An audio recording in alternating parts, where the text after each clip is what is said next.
As I told you on 9/11, I suddenly realized it was my task to make difficult books readable, which is what I've done on the back table. I sometimes describe myself as a man who reads big, thick, old books and writes modern, small books that anyone can understand. And actually, I rather enjoy it. I don't surf the web. People are disappointed when they run into me sometime and some other counter-jihadist, they go, "Have you seen my website?" No. I don't even go to my own website. I have very little interest in the web except for Craigslist and Yahoo headlines and Drudge. That's it. So I like reading big, thick, old books. I really do. But I thought when I got my books written, in which the Quran was easy to understand, here's Muhammad, easy to understand, all these books on Sharia and everything were easy to understand, I thought, we win. No, we don't even have game. Because what I discovered was, other than a minority view, and trust me, you are so minor, everyone else's reaction to the knowledge, to the answer to question, what is the true nature of Islam, react in fear, hatred, and anger. When I try to explain to people something about Islam, they're terrified. So I thought people would run when I got my books published, and indeed they did run away from me. So I thought there was just one great question. What is the true nature of Islam? But I found there was a second question more important. Why are we afraid to know Islam? Now, remember I told you about stories? Here's the thing. My books are factual. They work here. But in dealing with human beings, if you're going to make a sale, any salesman will tell you this, the facts are secondary to the feelings. And where you get feelings is from stories, amongst other places. And I began to think about, why is everyone so afraid even though they don't know anything? Well, it turns out they do know little figments of stories about Islam that involve violence. And the knowledge that they were into the slave trade does not come as a shock, really. So, remember I told you that the house of Sufism was like a palace with a smell coming up from the basement? Everyone smelled that smell. They just don't want to talk about it. But it's somewhere deep in the back, almost primordial mind. So, the problem is we don't know the history of Islam. We don't know the answer to this question. This is the world of Islam. How did it happen? You can ask very intelligent people, and they will not be able to give you the answer to this question. How did North Africa go from being European and Christian to becoming Arab and Muslim? How did that happen? And is that an important question? How did the Middle East go from being Christian to Muslim? And is that an important question? I think it's an overwhelmingly important question. All right. Now, to understand how that Islamic world came about, we're going to have to go about and see how Islam entered our world. Now, to do that, Islam entered the world of the Byzantine Empire. We know that in the Sirah, Muhammad's life, his last days were spent killing Christians and subjugating them. After he died, that process continued. So, let's describe the world that Islam invaded. Now, we're told that the Roman Empire collapsed when the German barbarians invaded Rome. You all heard that story? Well, that's false. That is not true. It is wrong. What happened was, after the German barbarian tribes invaded Rome, they set up their own version of the Roman Empire. They retained classical culture. They spoke Roman. They hired Roman philosophers and Roman attorneys to teach their children and to run their schools.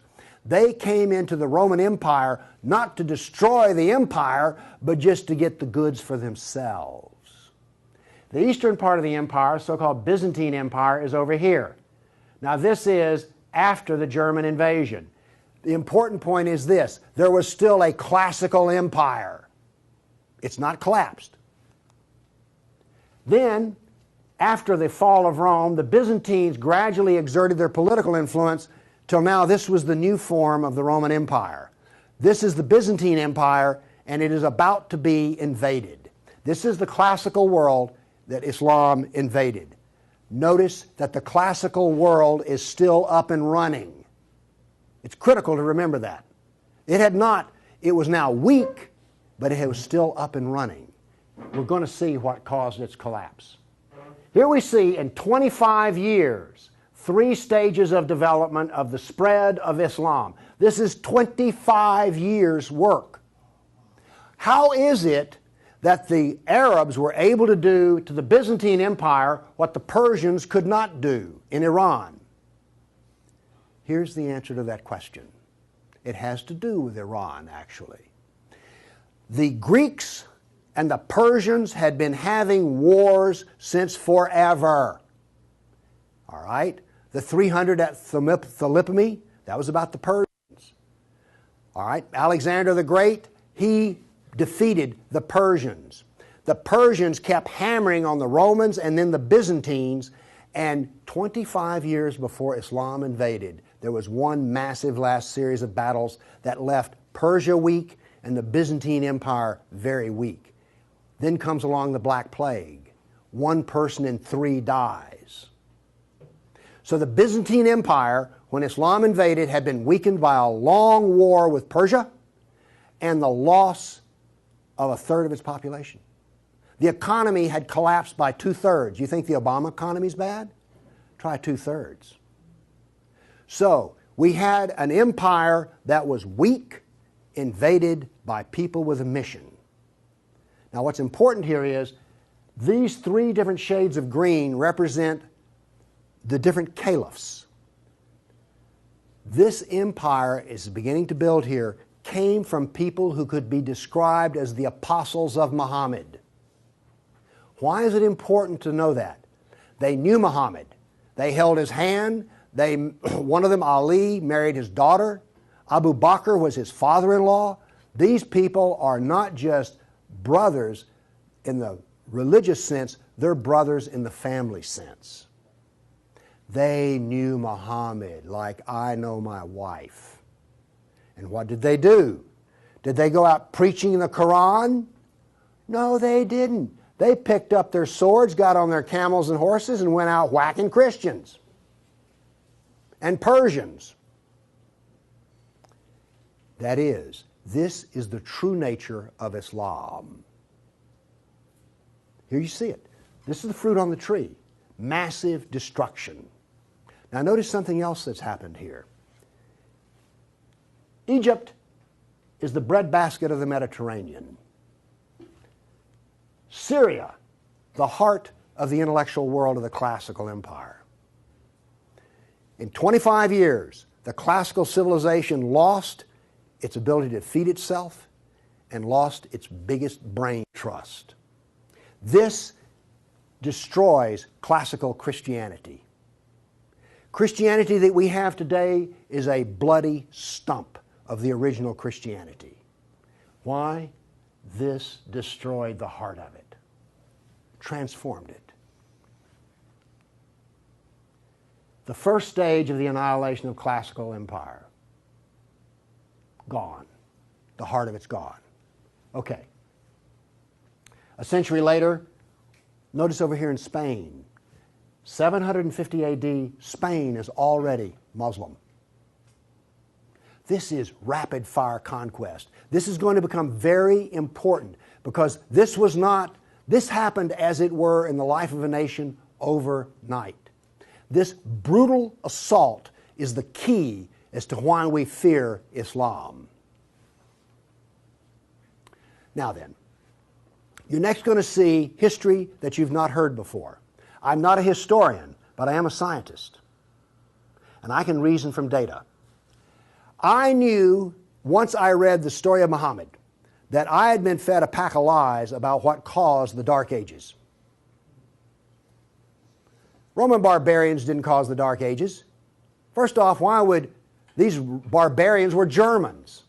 These are the same people who made Germany. You're telling me they were too stupid to learn how to do Roman law and stuff? Of course not. They were very intelligent people. They didn't cause the collapse. But that's the classical theory. If you go to Vanderbilt, that's what they'll teach you. Here we go with the data. There has recently been a lot of classical ancient works that have been translated and put into a database format so they can be accessed. There's been massive archaeological research under the ocean and at the edge of the Mediterranean. From this archaeological research, we're able to track history and economies. All right? That figure I gave you about how the economy collapsed, that came from the study of sunken vessels. Because if you're not buying much, you know, if 1 in 10, let's say 1 in 10 ships is sunk, that figure's not that high, but whatever. If you see a lot of sunken ships, there was a lot of ships sailing around. When they go down, the economy goes down. So from this data, we know a lot. And this, in particular, the database of ancient documents, gives us 548 battles that Islam fought against the classical world. This is all new information. I've talked with people who consider themselves history buffs, and they go, well, let's see, battles of Islam against Europe. Let's see, we've got the invasion, we got Tours, we got the invasion of at Gibraltar, we've got Lepanto, Gates of Vienna, collapse of... Okay, that's 5. You talk to a historian, and those are the 5 battles they can scratch up. And then I remind you, you can have all of these slides if you just send me an email for it. Okay, what does this new data show us? It shows us this. See the white spots? They're brand new battles. They're going to change to red. These are new. Every time, we're going to show you this all over again. Every tick is 20 years. The new battles for that 20-year period come up in white, then they fade to red to show you the history. So white's what's happening right now, red has happened. Let's see how these 548 battles act out over. We're going to watch, in 70 seconds, we're going to watch 1,200 years of conquest. Look how fast this is happening. Bam! Here comes... You didn't know France was hammered that hard, did you? You heard of Tours. Watch what's happening in Spain, in the islands. Now, many of these raids or battles, if they're at the coastline, are slave raids. The slaving that took place in here was extensive and went on and on. All of this work is also happening now then. We're now into the golden age of Baghdad. This is the punishment that's being handed out to Christians everywhere. In Spain, after one battle, there were knights' heads were cut off and they made a pile so high that a man on horseback couldn't see over them. All of the European civilization in North Africa is now gone. I have a question. Have you read the 13th tribe? No. Okay. Now, pretty soon, and by the way, there will be a period of time, and you can see the clock running up here, there will be a brief blip of 5 battles that occur in North Africa, the Barbary Pirate Wars. We're on there. Okay? Now then, Byzantium has fallen. Now then, Eastern Europe is being hammered. Notice that it is relentless. It doesn't stop. This is the history that you're never told about. This is the history that explains how all of this came about. Now then, they're getting slower because Islam is becoming weaker.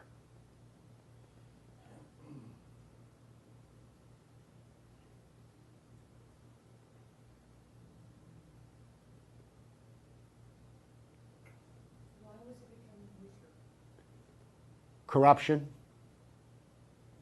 All empires collapse from the inside ultimately. Okay. I say that what caused the collapse of classical civilization was not the invading German barbarian tribes. I say that classical civilization was destroyed by Islam. Now comes the question, why do we not want to know that? We're going to answer that question. All right, now I want to give you the headlines. With all those little dots, basically what I've showed you is just quantity. Okay? Relentless, but quantity. Now I'm going to give, we gave you 1,200 years of battles in like 70 seconds. Now we're going to go through in about 4 minutes. I'm going to give you the headlines from each century so you will know the emotional tone of what is happening. All right, 7th century. Muhammad sent Khalid out, the sword of Allah, to the Jazima tribe to offer Islam. They refused. He annihilated every one of them. At the Battle of Oasis in Iraq, for 2 days he spent out rounding up the losers, put them in a dry stream bed, and cut off heads until the stream ran with blood. He then took the captain of the Zoroastrian Persian tribe. His wife was there. He cut off the man's head, let the blood drain into the soil, and raped his wife in the bloody soil. That was one of the companions of Muhammad. This is the nature of jihad. Where did Khalid learn how to do that? From Muhammad. From Muhammad at the Battle of Khaybar. Umar conquered Jerusalem, and every Jew and every Christian became a dhimmi, which is a third-class semi-slave. You're now going to see, for the next few centuries, you're going to see Golden Age. We're told this myth of the Golden Age, how wonderful Islam is. So here's what's happening during the Golden Age. They started attacking Sind, which is the Hindus. 26,000 Hindus died. Armenian nobles were herded into a church after a debate, and the building burned down on top of them. At Ephesus, 7,000 Greeks are enslaved. We're still having the Golden Age. All new churches were ordered destroyed. At Amorium, there was massive enslavement of all the Christians. The Egyptian Christians revolt over the jizya, which is the dhimmi tax under the Sharia. Churches are burned, vineyards destroyed. 10th century was still in the Golden Age. In Thessalonica, 22,000 Christians enslaved. Christians massacred in Seville. In Egypt and Syria, 30,000 churches destroyed. You have your religion, I have mine. Still in the Golden Age, 6,000 Jews in Morocco killed, hundreds of Jews in Cordoba killed, 4,000 Jews in Granada killed, Georgia and Armenia invaded. In Hindustan, 15,000 killed, 500,000 enslaved. Golden Age, still upon us. In Yemen, the Jews are given the choice of convert or die. The Christians of Granada are deported to Morocco. And in India, cities are destroyed under the order convert or die. In one town, 20,000 Hindus became slaves. Still the Golden Age. 50,000 Hindu slaves decided to get freedom by converting to Islam. A new 20-year campaign created 400,000 new Muslims out of Hindus. Buddhist monks butchered, nuns raped. In Damascus and Safed, mass murder of Christians. Jews in Marrakesh massacred. Tabriz, forced conversion of Jews. Still, we're in the Golden Age. There are riots in Cairo. Churches are burned. Jews of Tabriz are forced to convert. Tamerlane, one of the most evil men who ever lived, massacred 90,000 Hindus in one day. 30,000 in another battle, massacred in cold blood. Another Muslim leader takes 180,000 Hindu slaves. Oops, we're out of the Golden Age. See if you notice any change in tenor. Tamerlane destroys 700 villages in India. Now then comes He then turned to Iraq and annihilated the Nestorian and Jacobite Christians. The Nestorian Christians, half of the Silk Route in China was Nestorian Christian. The Nestorian Christians had emissaries and missionaries in the court of China. Afghanistan was partly Christian. All right? Gone. This is part of the destruction of the church that no one knows about. 700 years of attack, they finally destroy Constantinople. 16th century, the son of Tamerlane destroys temples, forced conversions. Two of his generals built 2 towers of human heads. Once again, you couldn't see over them. And then noble women, Hindu women, started the practice of sati, which was mass suicide in order not to be sex slaves inside of the Sultan's harem. 17th century, Jews of Yemen and Persia forced to convert, forced conversions of Greeks. The Zoroastrians are persecuted in Persia, and over 500,000 killed Hindus. 18th century, more Zoroastrian persecution, Jews of Jeddah expelled, Jews of Morocco massacred, Hindu persecution continues. 19th century, more forced conversion of Jews, Jews of Baghdad massacred. Oops, 250,000 Armenian Christians slaughtered in Turkey. Now then, in Persia, the Zoroastrians are completely annihilated. 20th century, over 1 million Armenian Christians killed. 1 million. So you now not only know the number of battles, you now see the tenor of what's going on. You now know quality and quantity. Do you get the drift on how bad this was? Now then, the establishment doctrine is that we've already told you classical collapse had nothing to do with Islam, and indeed Islam was a source of good because the hillbilly Europeans lost their classical learning and the shrewd, smart Arab Muslims preserved all the knowledge in the Golden Age. This is what is taught in our schools. I maintain that it was annihilated by Islam. Okay, we've been talking about land here.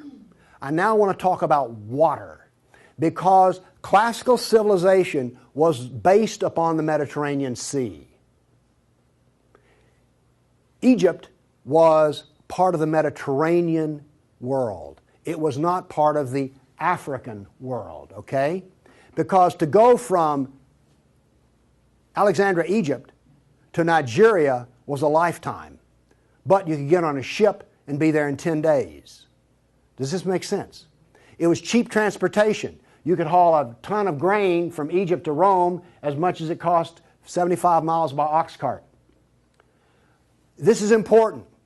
I'm going to be driving back on the interstate after I finish talking here. I do not expect to be attacked or shot at on the way. I presume that the interstate is safe travel.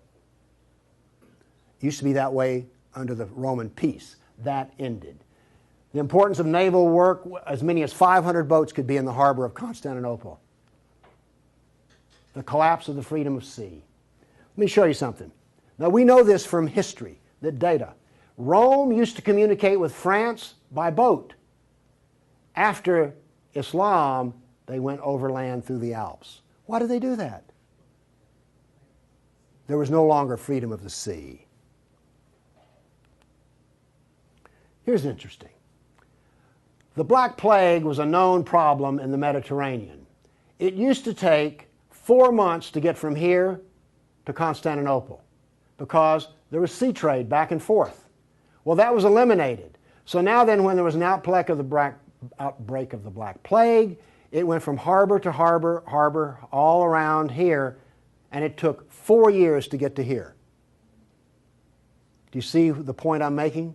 There was that little freedom of trade. As a merchant striking out to do business, you could wind up with your ship gone, your goods gone, and you're in chains, enslaved. By the way, this cuts down a lot on commerce. A brag. The Christians couldn't float a plank on the inland sea. What did this do? It isolated Europe and impoverished Europe. So, you know the business of the Barbary pirates? You know the business of the Somali pirates? Same. It is Sunnah.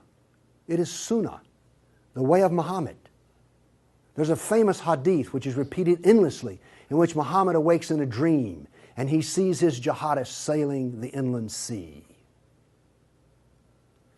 Islam always practices, where possible, economic warfare. Muhammad attacked caravans. What was attacked in New York? Ooh, Trade Center. This, economic warfare. I am an admirer of Islamic civilizational war methods. They're superior to everyone else's thinking in war. They use everything for war. Everything, including the womb. This was an economic jihad. There were 3, you've heard of the Dark Ages? Well, there were 3 Dark Ages. One in Europe, one in Turkey, one in North Africa. You weren't told that, were you? Wonder why. Here we see some ruins. What's the importance of these ruins? Well, they're up and standing. What happened to all the ruins in Rome? Well, the people who were still living there used them as quarries. They harvested them. The Colosseum remained simply because it was so big. What does this tell us here? If all this stone is still stacked up, there were no people. The invasion of North Africa was so brutal and so fast that it actually left in the harbor a layer of silt. Here's how that happened. North Africa used to be farmland, irrigated farmland. The Romans, clever men that they were, put along the roads in North Africa olive trees for shade and for keeping the road fixed for free. Because what would happen is you would bid on buying a lease on a stretch of Roman road in North Africa. You maintain the olive trees and the road, and you got to keep the olives. So the Romans got money from selling the lease, and then they got the road fixed for free, and somebody has a business making money. Is this clever or what? That all ended because the invading Arabs were not farmers, they were herdsmen. The people there were Christian, and so therefore, when the average Arab family would own 50 goats. They put their goats out into the fields of Christians, and the Christians as dhimmis had no right to protest. Between death and the erosion of the crops, there was this produced a layer of silt in the harbors. So that's how brutal, hard, and fast came about this collapse of economy in North Africa. What was left for a European economy? Furs, lumber, swords, and slaves. We're now really getting to one of the points where we don't want to know this history. Anybody here all real proud about how some of your ancestors were taken off a coast in Italy and then put into a harem in North Africa? And now you have children from that who are distant relations? You see, you may have distant relations in the Arab world you don't know about because 1 million Christians were sold into slavery. And by the way, the Venetians helped to do that. And another embarrassing piece of news is this. The Jews were very big in the trans-Mediterranean slave trade. Nobody comes out of this looking good. No one looks good. Are you also beginning to see, like, I don't think I want to know any more about this history at all? Okay? Are you catching on here? All right. Now, the other thing we're told that's so bad about Christianity and so pitiful about those poor Muslims are the Crusades. Who's ever heard this? Well, the Crusades, oh, that's so embarrassing. Gosh, you know, we got out of Europe, we went over there and invaded the Arab lands, and then we killed them and hurt them, and like, oh, I've heard preachers wallow in pity about how drastically bad the Crusades were. All right, first off, Islam, remember, destroyed 30,000 churches. The Jews and Christians were dhimmis. There was infinite number of brutality against Christians. Christians were fleeing the Middle East, and the Byzantine emperor appealed to the Pope, help us, please. Now this was a big thing to do because the Byzantine emperor and the Pope did not get along at all. But these were desperate people. And what did the Pope look out and see?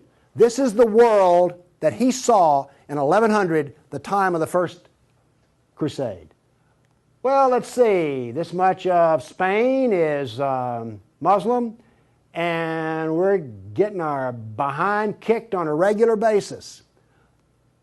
Oh, well, this Christianity's gone. Oops, this Christianity's gone. And look at all the battles in the non-Christian, in the areas that are still Christian.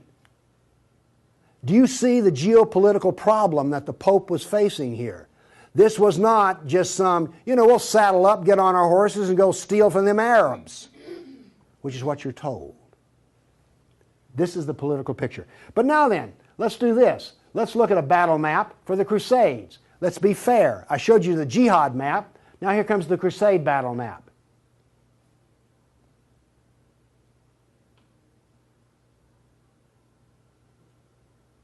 We're almost done.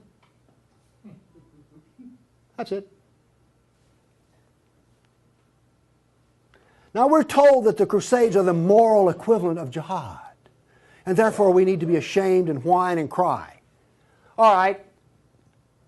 The Crusades were defensive, lasted 300 years, and the last one was over 800 years ago. All the jihad was offensive, lasted 1,400 years, and it's happening right now. In all probability, some Christian is being slaughtered in Nigeria today. Now, Is this moral equivalence?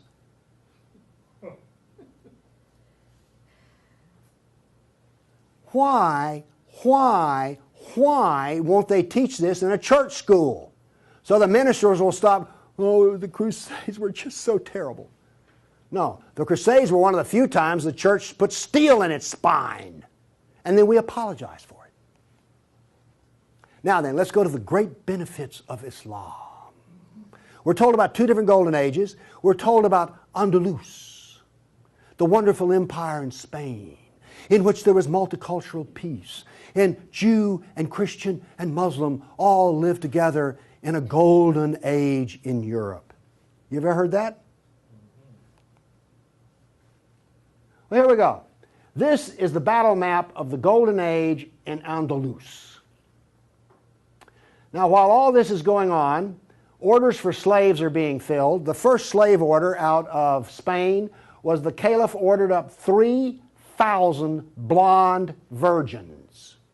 They were shipped out of Spain. Battles are going on in which Christian knights die. But notice something here. The Christians won't quit fighting. This is going to take 700 years, and there's going to be nearly 150 battles fought. Where was this caliph located? There was more than one caliph at the time. This was a caliph in North Africa. Okay. Now then, looking at this, do you understand why when Isabel and Ferdinand were finally in full power, they told every Muslim in Spain to get out of here? They drove everyone out. Okay, my question for you is this. Was Andalus a multicultural golden age or a reign of terror? I claim it was a reign of terror, and it was not a golden age at all. And yes, there were a few people who had it good. The elites had it good. There were some rich Jews and rich Christians that had it good. Also, otherwise, there was constant war, slavery, and Christians had to wear robes so you could tell a Christian from a block away.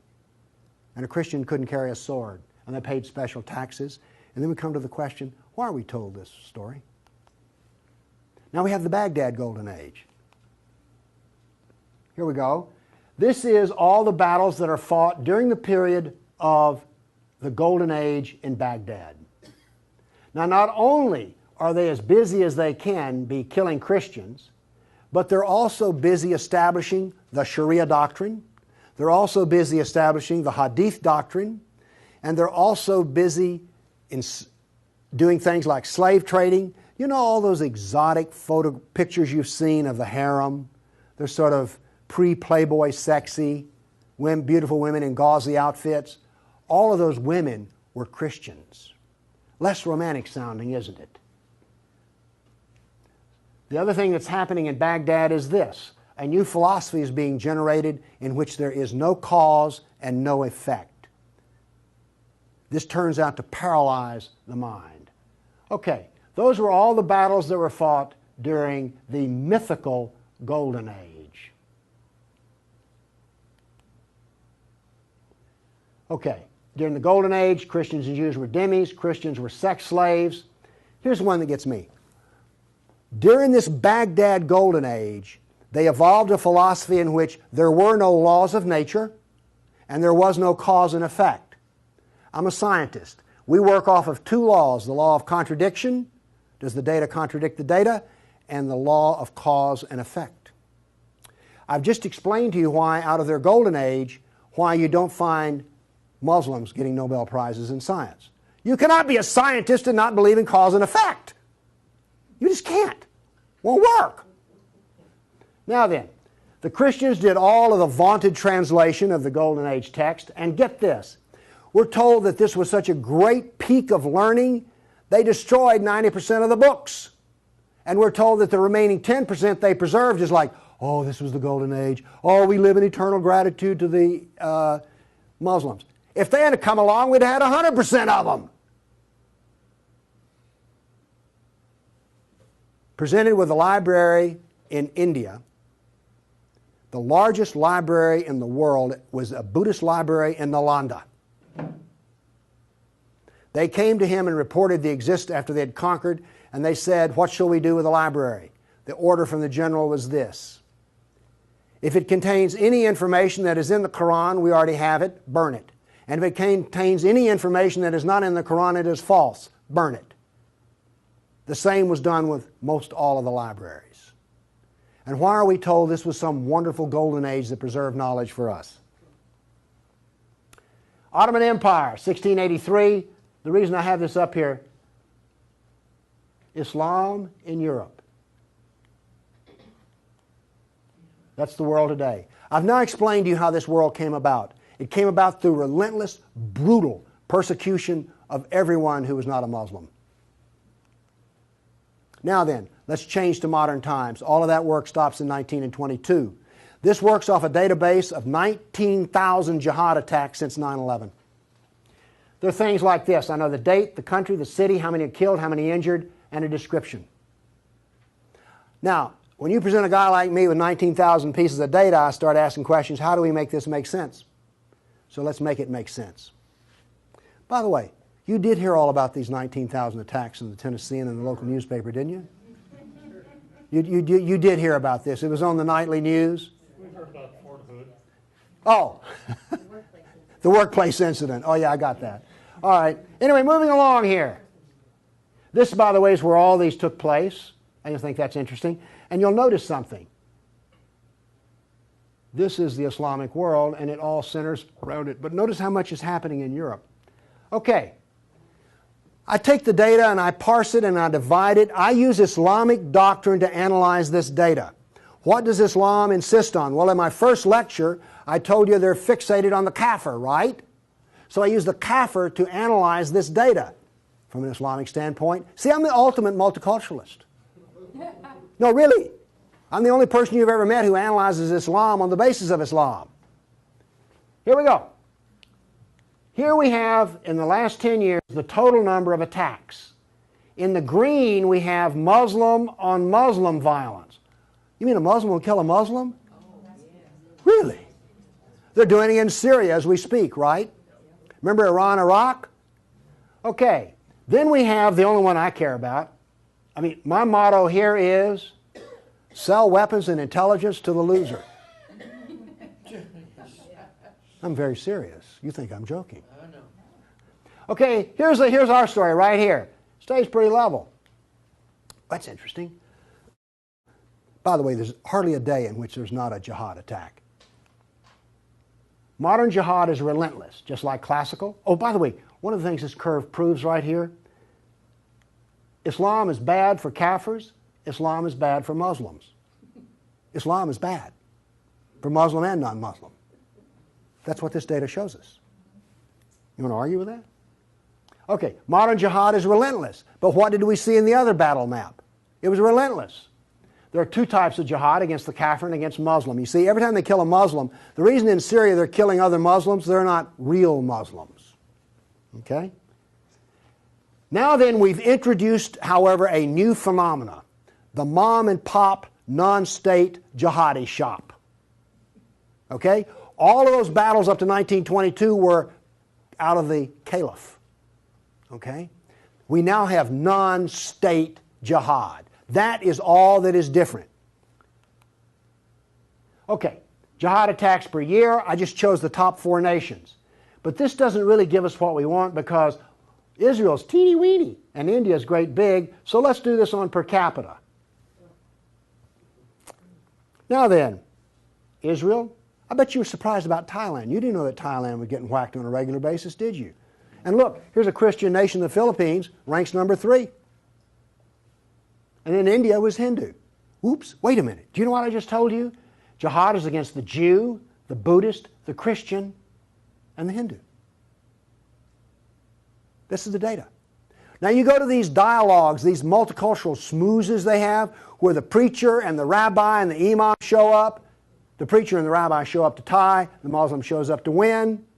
And then what does the Muslim tell them? Oh, the Christians and the Jews, they're people of the book. Oh, we're brothers in the religion of Abraham with the Christian and the Jew. You know, we're practically the same. We're brothers in Abraham. How's that stuff work out? Well, here's one of your people of the book. Here's another people of the book. Turns out they'll kill a Jew, a Buddhist, a Christian, or a Hindu just as fast as they will another. So much for being brothers in the religion of Abraham. The data does not support the theory. Therefore, the theory is wrong. There is no brotherhood of Abraham except in the minds of people who occupy pulpits. The jihad is against the Jew, the Buddhist, the Christian, the Hindu, and the secularists, by the way. The secularists are the worst of all. Well, maybe worse than the Hindu. It gets hard to know, you know, I mean, really. It's against all kafirs. That's who the jihad is against. The religion of peace. Here we go. 548 battles, 19,000 jihad attacks. In 12 decades and 1,400 years that are jihad-free. Therefore, Islam is 91% violence and 9% peace. So George Bush was 9% right when he declared religion of peace. Constant violence is why? There's a doctrine. The doctrine of jihad is found in the Sirah, the Quran, and the Hadith. We've already been over this. They don't like kafirs. We have a whole doctrine of jihad within the text. Islam was only successful through jihad. Therefore, we have a doctrine which produces jihad, and it produces this effect of the collapse of civilizations. Here you go. Tears of jihad. 270 million dead over 1,400 years. Read them and weep. Read them and weep. The doctrine drives history. History shows the true nature of political Islam. Political Islam is the enemy of all Kafir nations. There's an intellectual history. In 1,400 years, I've read a lot of old documents. They never talk about the Muslim. They talk about the Arab, the Turk, the Moor, Al-Qaeda, Asian, and it's always been by specialists. And today, all the established specialists are apologists for Islam. Why was the Quran code not cracked recently? How come we don't teach Muhammad? And why is the Golden Age propaganda taught? Why do we remain ignorant and keep suffering? I maintain there's a reason for this. I maintain that this constant brutality over the centuries has produced in the Western mind the equivalent of the abused dog, the beaten wife, and the raped child. We do not think correctly. Everybody's seen the beaten dog that when you approach it, that is the Western mind. We deny the attacks. How much jihad is ever reported? The churches will not even admit that a Christian suffers anywhere. Fear. Muhammad used fear. Any public critic of Islam has a certain fear element there. Guilt.